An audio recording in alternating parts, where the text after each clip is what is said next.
Hello, friends. There's a question that most of us carry quietly, sometimes for years, without quite knowing how to ask it. It is not always spoken aloud, but you may have felt it on a Monday morning when the bills are sitting on the counter, or on a quiet evening when you wonder whether the financial ease you have hoped for is actually coming, or whether it has somehow been delayed.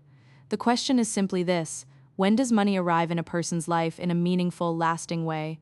Not a lucky windfall, not a temporary relief, but the kind of genuine financial stability that feels like it belongs to you, that feels earned and settled and real. Most of us have been told that the answer depends entirely on hard work, on education, on the economy, on timing, on connections. And of course, all of those things matter.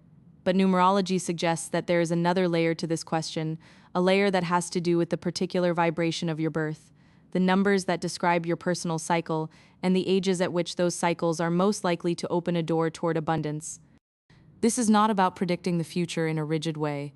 Numerology does not work like a machine that spits out guaranteed outcomes. What it does, and what many people have found genuinely useful over many years, is offer a kind of map. A map of your inner seasons, the periods when your energy is naturally oriented toward building, toward receiving, toward expanding, and the periods when the deeper work is something else entirely. When you understand which season you're in or which season is approaching, you can begin to cooperate with it rather than exhaust yourself pushing against it. In today's video, we are going to explore what numerology reveals about the ages at which money, financial clarity, and material abundance are most likely to come into a person's life. We will look at the core numbers that shape a person's financial story, the personal year cycles that open and close like chapters, the life path number and what it suggests about the natural timing of prosperity, and the specific ages that numerology identifies as significant turning points for material well-being. We will move through this slowly and carefully because this is a topic that deserves real attention, not just a list of numbers thrown at you. I want you to leave this video with something you can actually sit with, something that feels personally meaningful. Let us begin with a simple idea that runs through all of numerology, and that is the idea of cycles. Everything in numerology moves in cycles. The most fundamental cycle is the 9-year personal cycle, and understanding it is the foundation for understanding when financial energy tends to peak and when it tends to quiet down. Each year of your life belongs to a particular personal year number, calculated from your birth date and the current calendar year. These 9 numbers, 1 through 9, each carry a distinct vibration, a distinct kind of energy, and a distinct relationship to money and material life. Personal year 1 is a year of beginnings. It is often associated with the planting of seeds, with new directions, with the first steps of something that will take years to fully develop. In terms of money, personal year 1 is rarely the year of great financial arrival. It is more often the year when you make a decision, start a business, take a new job, or shift your financial direction in some meaningful way. The money itself may not be visible yet, but the root is going in the ground. People in a personal year 1 sometimes feel restless about money, as if they know something is changing but cannot quite see it yet. That restlessness is actually a good sign. It means the cycle is doing its work. Personal year 2 is quieter. It is a year of patience, of cooperation, of waiting for things to develop. Financially, this is often a year of small, steady progress rather than dramatic gains. It is interesting to observe how many people in a personal year 2 feel frustrated about money, as if they are doing everything right but the results are slow. The numerological perspective would say that this is exactly as it should be. The seed planted in year 1 needs time and care. Rushing it or abandoning it in frustration is one of the most common ways people interrupt their own financial cycle. Personal year 3 brings a lighter, more expressive energy. It is associated with creativity, communication, and expansion. For many people, this is a year when income can grow through creative work, through networking, through putting themselves and their ideas into the world more visibly. There is a social quality to the 3 energy that can open financial doors through unexpected connections, but there is another side to this. The 3 energy can also bring a tendency to scatter resources, to spend freely, to invest in experiences rather than stability. So personal year 3 can be a year of both financial opportunity and financial looseness, and which one dominates often depends on how consciously a person is working with the energy. Personal year 4 is often described as the year of building and discipline. It is associated with hard work, structure, planning, and laying solid foundations.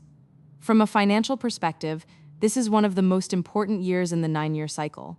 It is not always the most exciting year, and it rarely brings sudden windfalls, but it is the year when the structures that will support future abundance are put into place. People who work diligently in a personal year 4 often look back on it years later and recognize it as the year when everything actually started to come together, even if it did not feel that way at the time. The shadow side of the 4 energy is that it can feel heavy, like you're carrying more than your share, like the effort is endless. That feeling is real and it is worth acknowledging. But numerology would say that the 4 year is building something that will matter.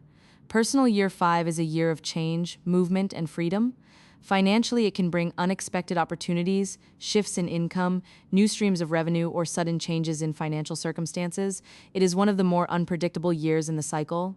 Some people experience significant financial breakthroughs in a personal year 5.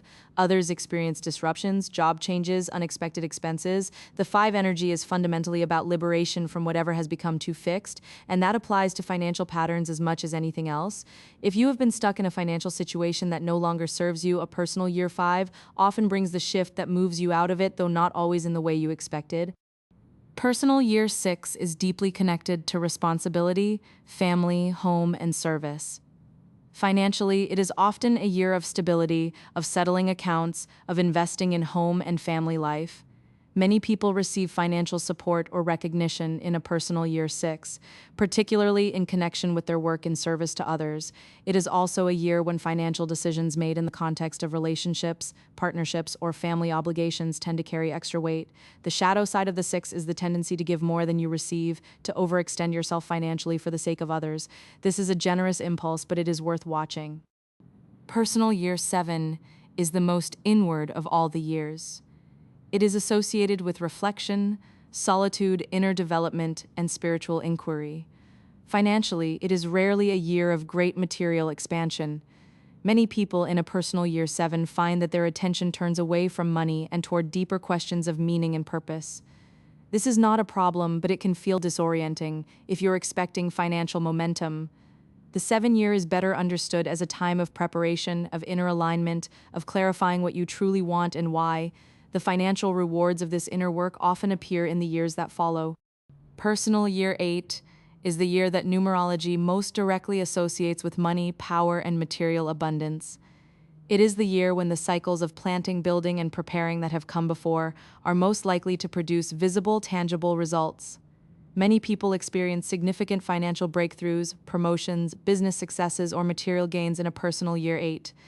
It is not guaranteed, and the quality of what arrives depends very much on what was built in the years before, but the 8 vibration is genuinely oriented toward material manifestation. It is interesting to observe how often people look back at their personal year 8 and identify it as a turning point in their financial story. Personal year 9 is a year of completion, release, and transition. Financially, it is often a year of settling old debts, closing chapters, and preparing for the new cycle that will begin with the next personal year 1. It is not typically a year of great financial arrival, but it can bring a sense of financial clarity, of finally resolving something that has been unresolved for a long time. The 9 energy asks you to let go of what no longer belongs to your financial story so that the next cycle can begin cleanly. Now, within this 9-year cycle, there are specific ages that carry particular significance in numerological tradition. These are ages when the personal cycle aligns with broader life cycles in ways that tend to amplify the possibility of financial change. Let us move through some of these ages and what they may mean. The age of 27 is one that many numerologists point to as a significant early threshold for financial development. 27 reduces to 9, the number of completion, and it often marks the end of the first major chapter of adult financial life. Many people at 27 find themselves completing a phase of financial struggle or financial dependence and beginning to step into something more autonomous. It is not always dramatic, but there is often a sense of arriving at a new level of self-sufficiency around this age. For some people, the late 20s bring the first real accumulation of financial resources. For others, it is a time of significant financial lessons that will prove essential later. The age of 32 is another notable marker. 3 plus 2 equals 5. The number of change and freedom, and in many people's lives, the early 30s bring a significant shift in financial direction. This is often the age when career paths solidify, when business ventures begin to show real results, when partnerships and collaborations that were started in the late 20s begin to produce tangible income. Perhaps you have noticed in your own life, or in the lives of people around you, that the early 30s often feel like a financial turning point, a moment when things begin to feel more real and more possible. The age of 36 is significant because it reduces to 9 again, marking another completion and the opening of a new cycle. Many people at 36 have completed the first full cycle of their adult financial life and are beginning a new one with considerably more experience, clarity, and resources than they had at the start. The mid-30s are also, in many traditions, associated with the first major Saturn cycle, which aligns interestingly with the numerological sense of completion and new beginning. The age of 44 is particularly powerful in numerology because it is a master number in its unreduced form. 44 reduces to 8, the number most directly associated with material abundance, financial power, and worldly success. Many numerologists regard the mid-40s as one of the most significant windows of financial opportunity in a person's life. The work of the previous decades, the lessons learned, the skills developed, the relationships built, all of this tends to converge around this age in a way that can produce substantial financial results. It is worth saying, though, that this convergence works best when the earlier decades have genuinely been used for building. The 44 energy amplifies what is already there. If the foundation is strong, the mid-40s can bring remarkable financial expansion. If the foundation has been neglected, this age can also bring a reckoning, a clear and sometimes uncomfortable look at what needs to change. The age of 49 is another 9-year, another completion, and in many people's lives it marks the end of the second major life cycle. The late 40s often bring a deep reassessment of financial values and priorities. Many people at this age begin to shift their relationship to money in fundamental ways, moving from accumulation toward meaning, from earning toward legacy, from financial anxiety toward financial wisdom. This is not a universal pattern, but it is a common one, and numerology would say that the 9 energy of 49 is actively calling for this kind of reflection. The age of 53 reduces to 8 again, and it represents another powerful window for financial manifestation. For many people, the early 50s bring a second peak of financial energy, often connected to the full maturity of career expertise, the deepening of professional reputation, or the results of long-term investments. There is something deeply settled about the 8 energy at 53 that is different from the 8 energy at 44. By this age, many people have a clearer sense of who they are and what they are building, and that clarity can be enormously supportive of financial success. Now, alongside these age-based cycles, the life path number also plays an important role in understanding a person's natural relationship to money and the timing of financial arrival. The life path number is calculated by reducing your full birth date to a single digit, and it describes the fundamental vibration of your life's journey. Different life path numbers have different natural rhythms when it comes to financial development. Life path 1 is the number of the pioneer, the leader, the independent builder. People with a life path 1 often experience their most significant financial breakthroughs when they step out of conventional structures and begin to work for themselves or to lead others. Financial arrival for a life path 1 is often connected to the courage to go first, to take a risk that others would not take. The timing tends to favor the mid-30s and beyond, when the confidence and self-knowledge needed to lead have fully developed. Life path 2 is the number of partnership, sensitivity, and cooperation. People with a life path 2 often find that their greatest financial opportunities come through collaboration, through supporting the vision of others, or through work that involves care, mediation, or relationship. Financial arrival for a life path 2 is often quieter and more gradual than for other numbers, but it can be deeply stable once it comes. The late 30s and 40s tend to be particularly supportive for life path 2. Life path 3 is the number of creative expression, communication, and joy. People with a life path 3 often find that money flows most easily when they are doing work that genuinely expresses who they are, work that involves creativity, storytelling, teaching, or connection. The 20s and early 30s can be financially volatile for a life path 3, as the creative energy is still finding its direction. The mid-30s onward, when the creative path has been more clearly defined, often bring much more consistent financial results. Life path 4 is the number of structure, discipline, and patient building. People with a life path 4 are often natural builders of financial security, but the process tends to be slow and steady rather than sudden. Financial arrival for a life path 4 is often most pronounced in the 40s and 50s, when the decades of careful work have accumulated into something genuinely substantial. The path can feel frustratingly slow in the earlier years, but the long-term results are often among the most solid of any life path number. Life path 5 is the number of freedom, change, and adventure. People with a life path 5 often experience financial life as a series of dramatic shifts, periods of abundance followed by periods of leaning, and then abundance again. The challenge for a Life Path 5 is finding ways to create financial stability without sacrificing the freedom and variety that are essential to their well-being. Financial turning points for a Life Path 5 can come at almost any age, often triggered by a major life change or a bold decision to follow an unconventional path.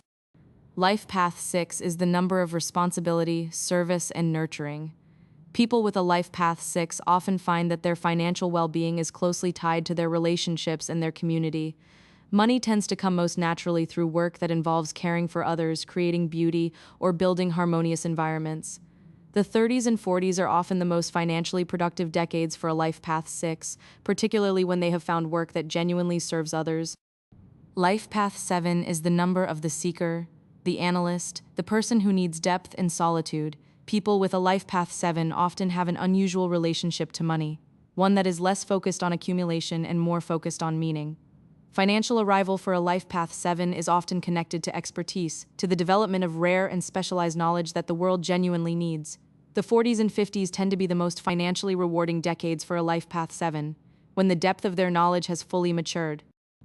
Life Path 8 is the number most directly associated with financial power and material success.